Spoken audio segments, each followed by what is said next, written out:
1982चा काळ होता। दिल्लीमध्ये आशियाई क्रीडा स्पर्धा चालू होत्या आणि त्याचसोबत दिल्लीमध्ये कडक ट्रॅफिक नियमही लावले होते। त्यावेळी पंतप्रधान असलेल्या इंदिरा गांधी यांचा मुलगा आणि खासदार संजय गांधी यांची गाडी चुकीची पार्क केल्यामुळे एका अधिकाऱ्यांनी त्यांची गाडी जप्त केली। बरोबर ओळखलं तुम्ही, त्या अधिकारी दुसरा कोणी नसून त्या किरण बेदी होत्या। क्रेनने गाडी उचलून ती ट्रॅफिक पोलीस स्टेशनला जप्त केली गेली आणि ही चर्चा रंगली। त्यामुळे त्यांना सगळे क्रेन बेदी देखील म्हणू लागले। पण या एकट्याच अधिकारी नव्हत्या ज्या राजकीय नेत्यांना भिडल्या होत्या। त्याचसोबत ज्यांना आपण दादा म्हणतो अशा अजित पवारांना देखील एक महिला डीवायएसपी थेट भिडल्या आहेत आणि त्यांचा व्हिडिओ सोशल मीडियावर व्हायरल होतोय। कोण आहेत या डीवायएसपी, काय प्रकार आहे हा आणि त्यांचं पुढे काय झालं हे सगळं आपण या व्हिडिओमधून जाणून घेणार आहोत। नमस्कार, मी अर्णित जोशी आणि आपण पाहतात कट टू कट। भारतातल्या पहिल्या महिला आयपीएस अधिकारी म्हणून आपण ज्यांना ओळखतो त्या किरण बेदी या एका टेनिस खेळाडू होत्या। 1972 ला आयपीएस अधिकारी म्हणून त्यांनी भारतातली सगळ्यात पहिली महिला आयपीएस अधिकारी असा मान मिळवला। त्यानंतर 2016 ते 21 पर्यंत पुद्दुचेरीच्या लेफ्टनंट गव्हर्नर होत्या। तसंच त्यांनी आयपीएस असताना दिल्ली, गोवा, चंदीगड, मिझोराम मध्ये देखील सेवा बजावली। तसंच 1979 मध्ये राष्ट्रपती पोलीस पदक जिंकलं आणि मग पश्चिम दिल्लीला गेल्या, तिथल्या महिलांवरच्या गुन्ह्यांमध्ये घट आणली। तसंच 1993 मध्ये दिल्ली तुरुंगात महानिरीक्षक म्हणून त्यांना नियुक्त करण्यात आलं। याच किरण बेदी ज्यावेळी दिल्लीमध्ये वाहतूक पोलीस डीसीपी होत्या त्यावेळी 1982च्या आशियाई क्रीडा स्पर्धा चालू होत्या। अचानक शहरात वाढलेल्या गर्दीमुळे वाहतूक कोंडी देखील झाली। 19 क्रीडा स्टेडियम आणि उड्डाणपुलांच्या बांधकामामुळे बरेच अडथळे निर्माण झाले होते। विविध मार्ग वळवण्यात आले होते आणि तिथेच चुकीची वाहनं पार्क केली जायची, त्यांच्यावर कडक कारवाई करण्यात आली होती। बऱ्याच जणांना जागीच दंड आकारला आणि वाहतूक नियंत्रणासाठी तब्बल 6 टो ट्रक म्हणजेच क्रेन वापरून चुकीची पार्क केलेली वाहने टो करून थेट ट्रॅफिक पोलीस स्टेशन मध्ये घेऊन गेले। त्याचसोबत पंतप्रधान कार्यालयाची एम्बेसिडर कार टो करून नेली होती, म्हणून किरण बेदी यांना क्रेन बेदी असं टोपण नाव देखील मिळालं होतं। आणि ती कार दुसऱ्या कोणाची नसून पंतप्रधान इंदिरा गांधी यांचा मुलगा आणि खासदार संजय गांधी यांची होती। त्याच किरण बेदी ज्यांनी 2007 मध्ये सामाजिक कार्य करण्यासाठी आणि स्वतःच्या लिखाणावर लक्ष केंद्रित करण्यासाठी राजीनामा दिला आणि त्या इंडिया विजन फाउंडेशन चालवायला लागल्या। 2008 ते 11च्या दरम्यान त्यांनी एक शो देखील केला आणि 11च्या भारतीय भ्रष्टाचार विरोधी चळवळीच्या प्रमुख नेत्यांपैकी त्या एक होत्या। त्याचसोबत त्यांनी जानेवारी 2015 मध्ये भारतीय जनता पक्षात एंट्री घेतली। 2015च्या दिल्ली विधानसभा निवडणुकीत पक्षाच्या मुख्यमंत्री पदासाठी उमेदवार म्हणून त्या उभ्या राहिल्या।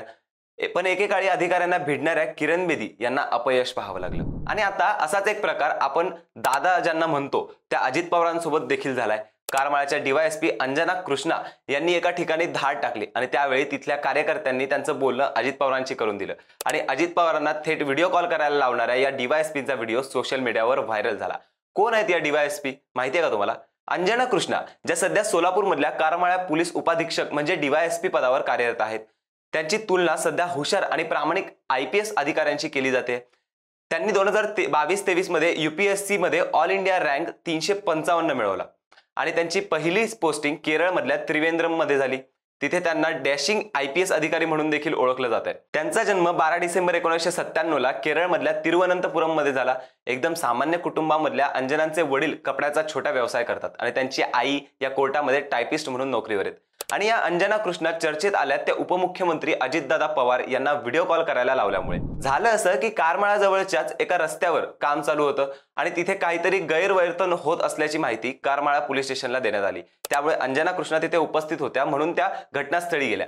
तिथे चौकशी करत असताना एका कार्यकर्त्याने थेट अजित पवारांना फोन लावला आणि बोलण्यासाठी डीवायएसपी अंजना कृष्णा यांना दिला। आता आपल्या कामासाठी प्रामाणिक असलेल्या अंजना कृष्णा यांना अजित पवार यांचा आवाज ओळखू आला नाही। मैं डीसीएम अजित पवार बोल रहा हूं, कारवाई बंद करो असं बोलणारे अजित पवारांना त्यांनी थेट व्हिडिओ कॉल करण्याची मागणी केली आणि हा सगळा प्रकार चालू असताना काही लोक त्याचा व्हिडिओ काढत होते। त्यामुळे त्याचे व्हिडिओ रेकॉर्डिंग सोशल मीडियावर व्हायरल होत आहे। त्या व्हिडिओमध्ये अजितदादा डीवायएसपी अंजना कृष्णाला झाडताना दिसताय। त्यानंतर अजित पवारांनी त्यांना प्रश्न केला की निदान माझा चेहरा तरी ओळखाल ना, आणि अखेर अजितदादांनी त्यांना व्हिडिओ कॉल केला।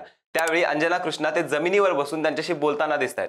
ही घटना 3-3.5 तास चालत होती। त्यानंतर अजित पवार यांनी तहसीलदारांना बोलवून कारवाई थांबवली। त्यामुळे अजितदादा पवार हे चर्चेचा विषय बनले। तो विषय तिथेच थांबला। मात्र आता फोन करणाऱ्यांवर आणि गावातल्या काही शेतकऱ्यांवर गुन्हा दाखल करण्यात आलाय। या लोकांमुळे अजितदादा पवार अडचणीत सापडलेत आणि अंजना कृष्णा यांनी तो मुद्दा उचलून धरला आणि आता तर थेट 15 ते 16 लोकांवर गुन्हा दाखल झालाय। करमाळ्याजवळच्या कुर्डू गावात बेकायदेशीर मुरुम उत्खनन चालू होतं आणि अशातच तिथे डीवायएसपी अंजना कृष्णा कारवाई करण्यासाठी पोहोचल्या। कार्यकर्त्यांनी अजितदादा पवार यांना फोन लावून दिला आणि अजितदादा पवार आणि अंजना कृष्णा यांच्यात बोलणं झालं। थेट अजितदादा पवारांना अंजना कृष्णा यांनी व्हिडिओ कॉल करायला लावला। त्यावर अजितदादा दादागिरीची भाषा करताना दिसत होते आणि ही चर्चा पूर्ण महाराष्ट्रभर रंगली आणि त्याचे व्हिडिओ व्हायरल झाले. सरकारी कामात अडथळा निर्माण केल्यामुळे कुर्डू गावातल्या 15 ते 20 जणांवर गुन्हा दाखल करण्यात आला. बेकायदेशीर उत्खनन, दादागिरी असे आरोप करून त्यांच्यावर गुन्हा दाखल झालाय. अजितदादांना अडचणीत आणणाऱ्या या कार्यकर्त्यांना शिक्षा होईल की नाही हे पाहणं गरजेचं आहे. बाकी तुम्हाला काय वाटतं? अंजना कृष्णांचं हे धाडसी पण अजितदादांना महागात पडलंय का? कमेंट करून नक्की कळवा आणि अशाच रोजच्या घडामोडींसाठी कट टू कटला सबस्क्राईब करा.